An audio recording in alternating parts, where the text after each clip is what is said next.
Little Mia's feet were bloody by the time she stumbled onto the cracked asphalt road that led to Ironclad Bar, the place everyone in town whispered about and warned their children to stay far away from. Her hoodie was torn, her face streaked with dirt and tears, her breath coming out in sharp, broken gasps.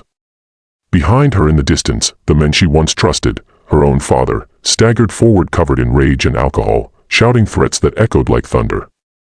Mia didn't know what else to do, she didn't know where else to run, so she ran toward the people the whole world feared.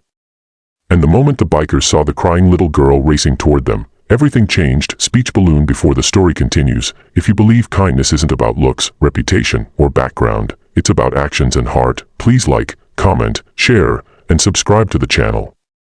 Your support helps us spread more stories of redemption and humanity. Mia collapsed in front of the group of bikers, her small hands gripping the pavement to catch herself. The massive men with tattoos and leather vests froze mid-sentence, mid-laughter, as they stared at her. At first, they didn't know what they were looking at. A terrified child in the middle of a sun-soaked, dusty road wasn't something they were used to.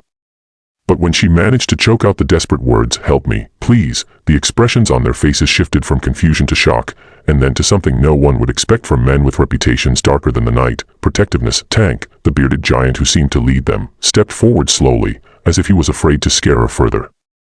He knelt and asked no questions, didn't demand her story, didn't ask who she was running from.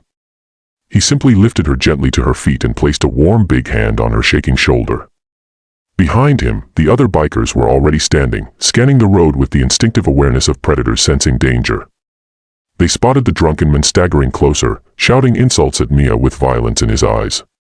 They instantly understood. Mia tried to speak, but fear stole her breath. Tank didn't need to hear anything more. He stepped in front of her, blocking her from her father's view, and every other biker gathered beside him like walls of muscle and steel.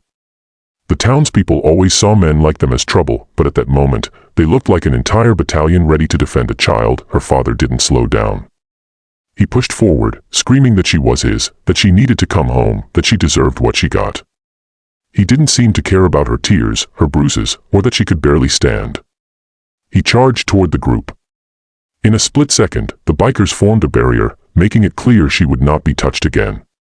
Tank leaned slightly forward, not with aggression but with a terrifying calm, and told the men he could either walk away in peace or be carried away in pieces. The father lunged anyway, and within moments he was disarmed, restrained on the ground, and stripped of every ounce of power he thought he had.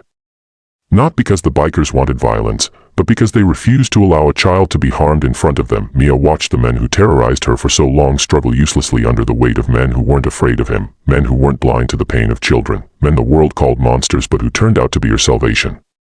That image alone cracked something inside her, something heavy, something dark, something she'd carried for too long. For the first time in her memory, she felt safe. They didn't take her back home. They didn't tell her to work it out. They didn't lecture her. Instead, they brought her inside the bar and sat her on a stool, pulling together first aid kits and warm clothes. While one cleaned the cut on her forehead, another wrapped her in a jacket far too big for her but full of warmth. Someone made her a sandwich. Someone else brought her a stuffed toy from God knows where. She didn't know how to react. She wasn't used to care, to gentleness, to being protected instead of punished. She just stared, trying to understand how men who looked dangerous could act more like family than the one she was born into. Hours passed, and the police eventually arrived, called not by a stranger, but by the bikers themselves. When officers walked in, expecting chaos, they were stunned to find a girl safe, calm, and surrounded by people who were treating her better than anyone else ever had. They took her father into custody, and before they left, Mia whispered in Tank's ear, asking what would happen to her now. She didn't ask because she feared leaving, she asked because she feared losing the only kindness she had ever known. And she wasn't prepared for what happened next. Tank didn't tell her she'd forget them. He didn't say life would go back to normal. He promised something bigger, that she would never be alone again. He spoke to the officers, and within days Mia was placed in a safe foster home, one connected to the bikers through community outreach.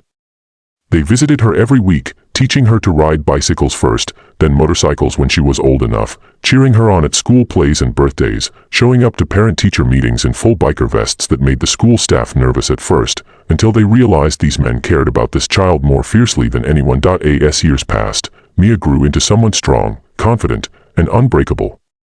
She didn't fear loud voices anymore. She didn't flinch at sudden movements. She didn't hide when she didn't know the answer. She carried her trauma, yes, but she carried it like armor instead of chains. And every time someone asked who raised her, who transformed her life, she said the same 6 words with pride: the man everyone told me to fear. Red Heart, if this story touched your heart, please like the video, share it with someone who needs hope, and don't forget to subscribe so we can continue bringing you real, emotional stories that restore faith in humanity. Speech balloon before the ending. Comment below. Do you believe good people can be found in the most unexpected places? In the final scene years later, Mia, now a young woman, rode her own motorcycle down the open highway, wind in her hair, the ironclad bar sign visible in the distance. The men who once scared the world stood outside waiting for her, older now but still proud. She parked, took off her helmet, and smiled. She didn't run toward them anymore, she walked with confidence, knowing the world didn't break her. It helped shape her. And she would spend the rest of her life proving that family isn't always blood, sometimes it's the people who choose you when the world looks away.